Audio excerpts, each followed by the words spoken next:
my name is Miles Kaufman. I'm the host of the Decoding Creativity podcast, and we're currently at The Works. Yeah, so I'm Joseph J. Williams. I'm a professor in AI, as well as psychology and human-computer interaction, and I focus on behavior change. How do we get people to change behavior? And I think you wanted to ask me about how does scientific research by me and others help us think about stress? Well, I can imagine that a scientific approach would help to decouple the emotional element of stress and help you to observe your stressful situation a bit more objectively.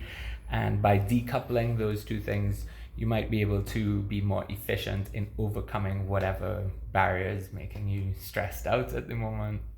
So that's right. So one of the papers we published and others have worked on is called stress reappraisal. Okay. So sometimes we think of stress like we had students before a test. You remember the last time you were taking a test? It was stressful, Yeah. you know? You'll fail, you feel bad. So they tend to think that stress is something that's a negative. They have to get rid of it to perform well. But the problem is if you're trying to get rid of stress, what are you not doing? You're not learning. Exactly. You're not actually writing answers on the test. So the intervention we came up with, the concept might sound simple, which is how do you think of stress as a positive, something that can actually help you do better? But we have to test dozens of ways of saying it because exactly what you say it made a difference. Okay. So we tested dozens of methods, and the frame that seemed to work well was that when you're feeling stressed during the exam, remind yourself that stress may not actually hurt you, it could actually help you.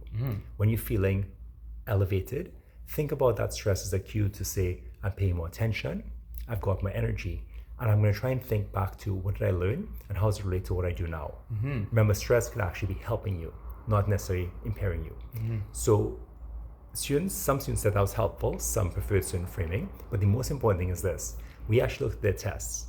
It only took them a couple of minutes to read this message, right? So we don't expect a big effect. They might say it's good, but would it help them? Actually, it boosted grades by as much as 4%. Wow. So in just a couple of minutes, you could boost your grade from a B to an A minus.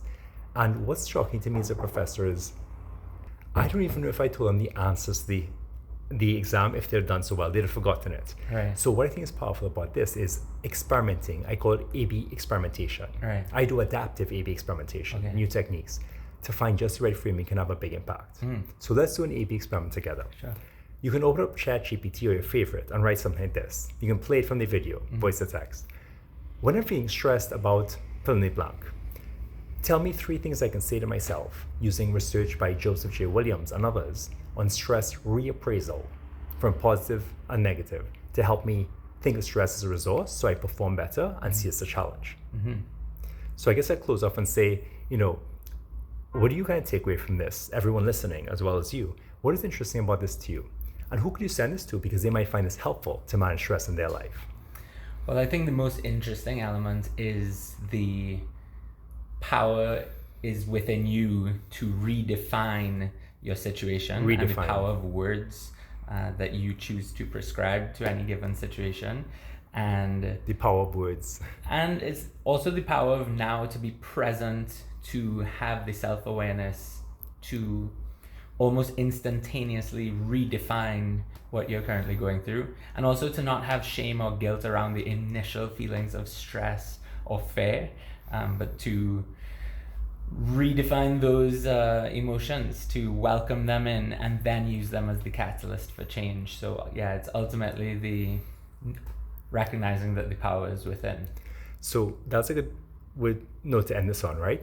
Think of who would want to hear this, that basically when you're stressed, you've actually got the capacity to come up with the right words, the magic words to say to yourself, and AI can help you.